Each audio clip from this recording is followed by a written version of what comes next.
Hi, it's Dan, and today I'm going to show you how to make yogurt yourself at home using the Sana Smart Bread Maker. Now, yogurt's considered by some to be a superfood. It's been put into this category mainly due to the presence of the beneficial bacteria.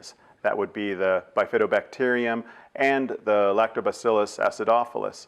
These are important bacteria that we need in our system, especially if you've been on antibiotics. You can destroy a lot of that. Yogurt will restore that natural balance. Now, other benefits of yogurt would be things like the calcium, the vitamin D. It has a beneficial effect against mycosis, those fungal infections, and even prevents some types of cancer, it's said. So what we'll do here, we're going to mix this and we're going to put it in here. The benefit of making yogurt yourself at home, there's a few benefits really. First of all, you can be sure of the quality. You made it yourself. You can be sure there's no additives, no extra ingredients.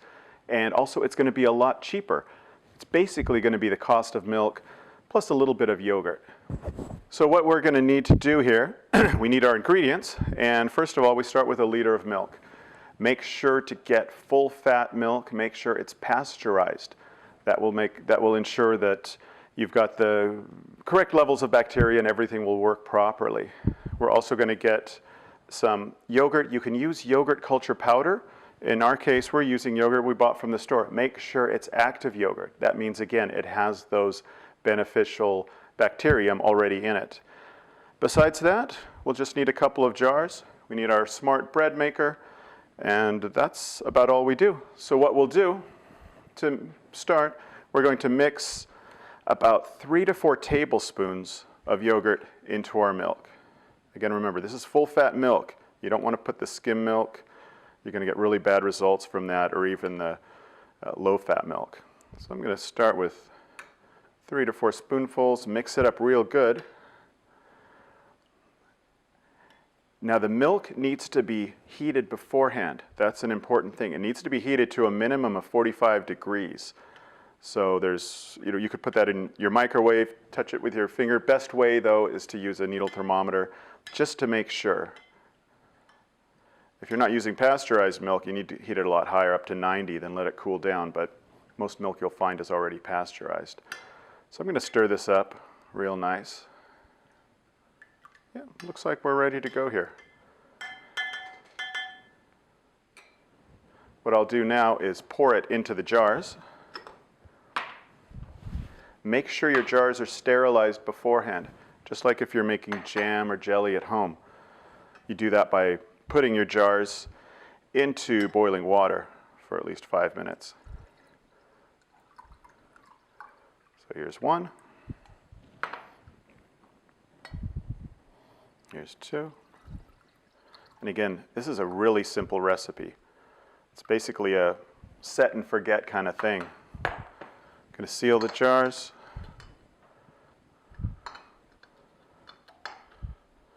Make sure you get a nice seal on them. They'll go into the smart bread maker. I'll remove the pan. We don't need it. These will go directly into the bread maker.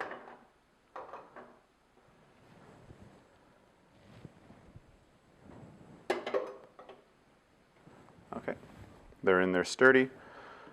Basically, all that's going to happen is they're going to be heated up. This will take some time. Really, the full process will take a day, but you'll use, in the smart bread maker itself, somewhere between 5 and 8 hours. So I'm going to set the program to program 6. It's the first fermentation program. And what I'm going to do is set this for 8 hours. Doesn't mean it's going to cook the whole time. I'm going to come back and check it actually after 3 hours, see how it looks. And I'll let it run up to 8 hours here.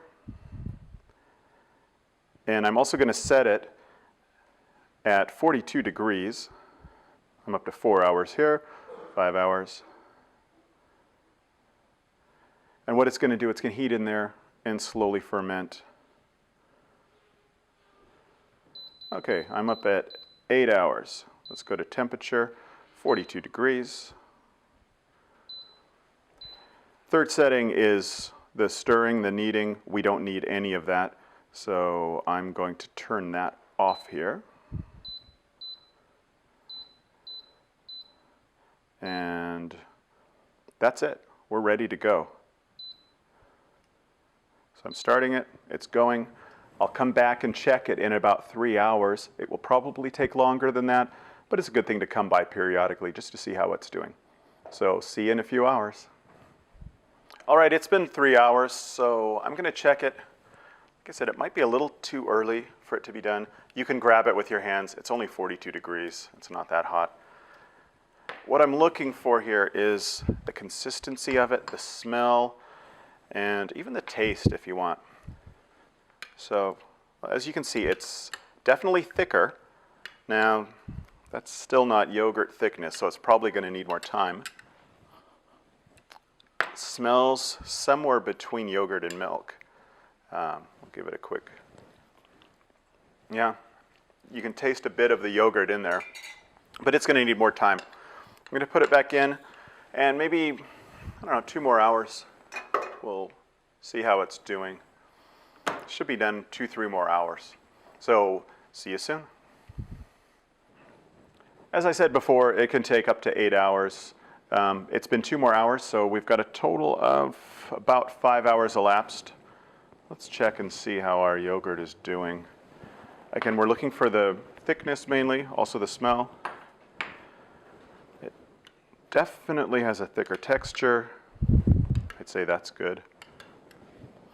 Yep, clearly has a yogurt smell, that nice, fresh, but a bit sour smell. What we need to do now is put this into the fridge. It's not ready yet. You don't want to eat it just now. For one thing, it's warm. And for the second, it will give yourself a little indigestion. It won't settle so well with you. We're going to put it in the fridge for 12 hours. That will stop the fermentation process. It'll be ready to eat then.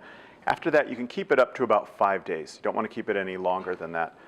So I'll put this in the fridge, and we've prepared some yogurt yesterday, and we're going to make a special dessert in just a moment with that. So our yogurt is ready. We could eat it straight, but why eat something just boring like that? Let's liven it up, and we're going to make a parfait. Parfait just means you're going to layer your yogurt with different things. You can think of all kinds of things. We've got a selection of fruits here, oat flakes, honey, chocolate. You could add nuts, raisins, muesli, all kinds of things. So what we're going to do is start out, why don't I start out with these guys, with some blueberries at the bottom. Make a nice thick layer. This is one of those things when you can't get your kids to eat something healthy, you can trick them with this because it looks really good. And it tastes really good too. So I've got some blueberries to start with. Put a little bit of yogurt in there. Let's sweeten it up with a little honey. All right. Now what next? How about some mandarins? A nice big layer of mandarins. Again, put some yogurt on top of that.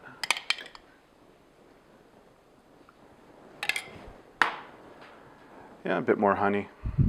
Why not? That'll make it plenty sweet.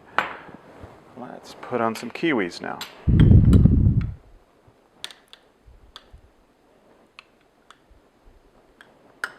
How's that looking?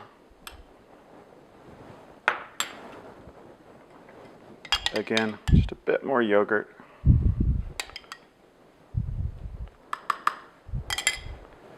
Now some oat flakes.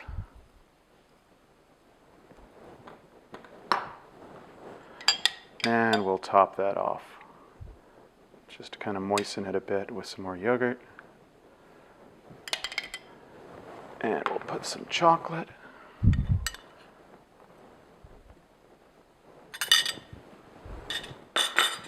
And let's top it off with a few raspberries. Looks delicious.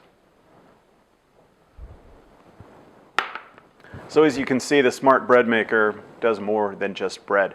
There's a lot of other things you can do with it. In our case, we made some delicious yogurt. So thanks for watching, and we'll see you next time.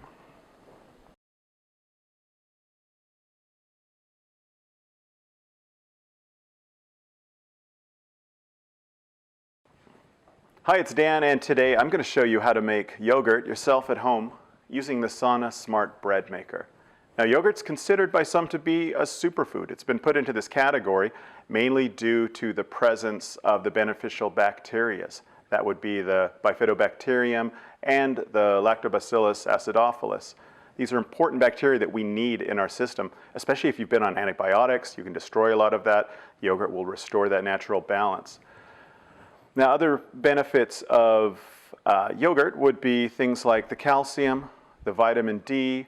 It has beneficial effect against mycosis, those fungal infections, and even prevents some types of cancer, it's said. So what we'll do here, we're going to mix this and we're going to put it in here. The benefit of making yogurt yourself at home, there's a few benefits really.